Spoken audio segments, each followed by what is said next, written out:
بسم الله الرحمن الرحيم، والصلاة والسلام على أشرف المرسلين.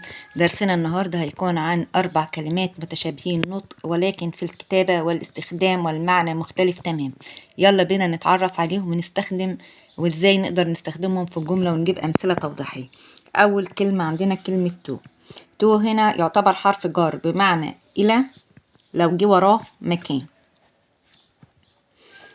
أن أو لكي ديت حرف جر أو بسميه للغرض، أو تو بيجي وراها دايما مصدر وبتكون اسمها تو المصدرية لو جت بمعنى أن أو لكي. تعالوا كده على الأمثلة نوضح عشان تسهل علينا. أقول I go to school، كلمة تو هنا قابلتني جه وراها هنا مكان، يبقى هنا أنا أذهب إلى المدرسة every day كل يوم، يبقى تو هنا حرف جر بمعنى إلى لان جه وراه مكان. طيب المثال التاني I go to the library to read، انا جبت هنا to بعد الفارب بمعنى الى، انا اذهب الى المدرسه المكتبه to read. to هنا بمعنى ايه؟ لكي، يبقى هنا بتوضح لي الغرض، بيجي وراها مصدر الفعل، وزي ما انا قلت اسمها to المصدريه لان بيجي وراها مصدر الفعل.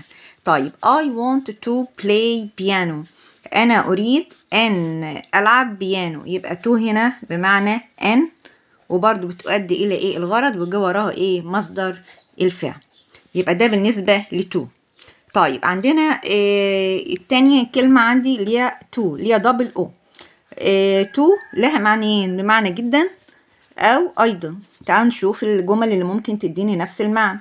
All the soup is too hot، يعني الشوربة تكون ساخنة جدا، يبقى كلمة جدا هنا تيجي بعد الصفة قبل الصفة، يبقى ديت صفة سبقتها بتو بمعنى ايه؟ ساخنة ايه جدا. وممكن برضه ازود تو كمان، اقول تو drink، يبقى في الحالة دي الشوربة ساخنة جدا لدرجة ان انا مش قادر اشربها، يبقى تو هنا بمعنى ايه؟ لكي او بدرجة. تمام كده. طيب I like English، I like science too، أنا بحب الإنجليزي وأنا بحب العلوم أو مادة العلوم أيضا، يبقى تو هنا جت في نهاية الجملة تبقى بمعنى أيضا. يبقى تاني نوضح أكتر. يبقى قلنا هنا كلمة تو تيجي قبل الصفة يبقى بمعنى جدا، وممكن تلحقها بتو بمعنى لكي، يبقى دي درجة كبيرة جدا بتمنع القيام بفعل شيء معين. تو لو جت في نهاية الجملة هتبقى عندي هنا بمعنى أيضا.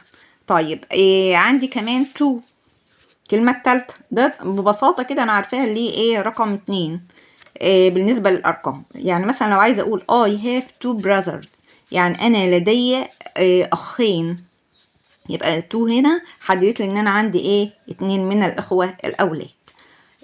طيب أجيب مثال كده تجميعي لكلمة تو. I want two pencils to write my homework، يعني أنا أريد قلمان رصاص لكي أكتب واجبي. تمام كده.